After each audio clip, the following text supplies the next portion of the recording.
Hello everyone and Happy New Year! One of the games I got for Christmas this year was none other than Mario Party Superstars. It's a game I have played extensively with my brother and my cousins during New Year's weekend, so I think I've played enough of the game to determine what some of the good things and bad things are.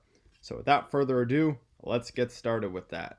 Let's look at the good things and nitpick the bad things from Mario Party Superstars. Good thing! This game is straight up an improvement on Super Mario Party. I mean, you can't go wrong with 100 classic minigames from all the Mario Parties that preceded it. It's like adding retro tracks in Mario Kart. It's just awesome. Bad thing. I just wish the presentation was a bit different from Super Mario Party. Everything was so similar, from the animations to the graphics to, you got a star! Everything. Good thing!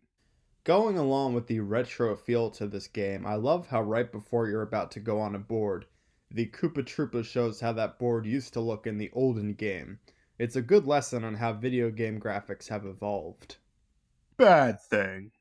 But unfortunately, there's only 5 boards in this game, which is obviously a pretty limited selection. Guess they didn't learn from Super Mario Party, eh? Good thing! There's a lot of interesting board gimmicks in this game, and one is the Koopa Bank.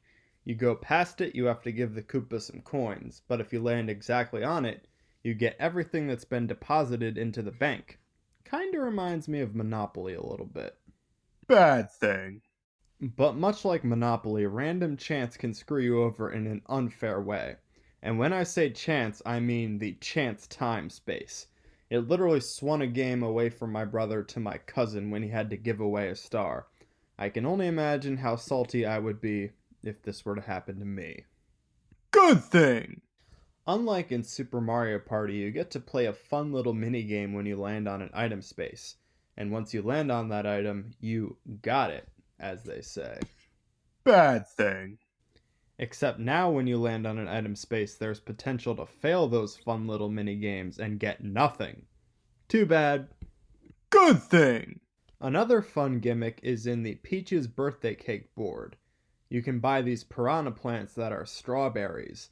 These strawberries steal your opponent's coins when you land on them, and if you grow them big enough, they steal stars. Again, the good old aspect of screwing someone else over reminds me of Monopoly.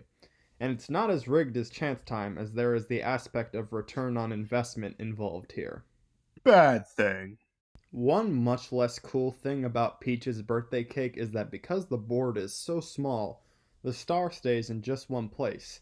I mean, come on, isn't the star moving supposed to be part of the fun of this game? Good thing! The dice changed up in this game, and most of it was good. You can now roll from 1 to 10 as opposed to 1 to 6. High stakes. And you can buy double and even triple dice blocks and also win them on lucky spaces. That means even if you're far away from a star, you can have a shot at getting it. Bad thing. But an aspect from Super Mario Party that I liked wasn't brought over, and that's each character getting their own custom dice block. It added an interesting element of strategy, but unfortunately that's not here in this game. Good thing! You're allowed to customize a lot of options at the beginning of the game, whether that be the amount of turns, whether bonus stars are given out at the end, whether there's help with minigames, all sorts of stuff. I appreciate the amount of options and variety that this game gives you. Bad thing. There are a measly 10 characters on the roster in this game, and you get them all at the start. Super Mario Party, meanwhile, had double the characters at 20. What's with the drop-off? Hopefully they add some DLC to make up for that. Off-topic thing. The New York Giants are so bad that in each of the past 3 weeks, their quarterback has put up a performance worse than if he did nothing but spike the ball into the ground on every play. I'm a fan of this team, and I need help. Good thing! Stickers! You gotta love those stickers in Mario Party Superstars. It's fun to troll people with the in-game sticker option. Like if someone can't quite get a star, you say, miss. Or if you're like me, you'll mostly just be picking the wah option. Bad thing. The one time I tried to play online, no one wanted to stick around, it seemed. I was playing against bots, and so I couldn't troll anyone with stickers. Good thing. Apparently, the King Boo in the Horrorland board game can steal a star from all three of your opponents at once. That is, if you have a skeleton key, 150 coins, and if it's nighttime. Because of all those specific conditions, it actually doesn't seem broken. And I pray one day that I am in that position. Bad thing. Along with Spaceland, Horrorland might be one of the only really interesting maps in this game. As I established, I don't like how Peach's birthday cake only has the star in one spot. Yoshi's Tropical Island is a pretty run-of-the-mill map, and Woody Woods just confuses me with the arrows changing all the time. Good thing. I like how when someone lands on a Bowser space, Bowser says, "Time for tears." I also like how if it's you who lands on this Bowser space, at least it counts towards possibly getting an unlucky bonus star at the end. Bad thing. What I don't like is how when someone else lands on it and then spins to a Bowser minigame. Because I'm not great at minigames, I'm most likely losing a bunch of coins through no fault of my own, other than sucking at the minigames.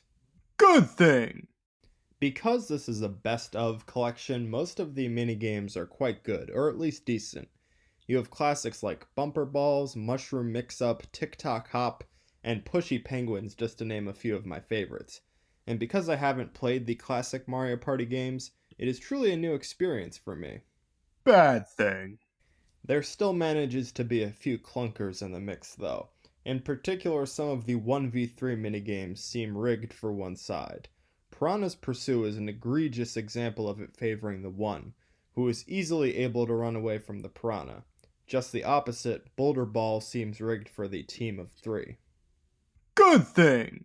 Mount Minigames allows you to just focus on the minigames, and that's a pretty fun option as well.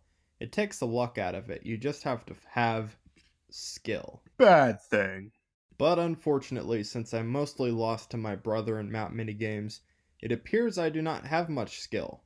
The salt is real. Good thing.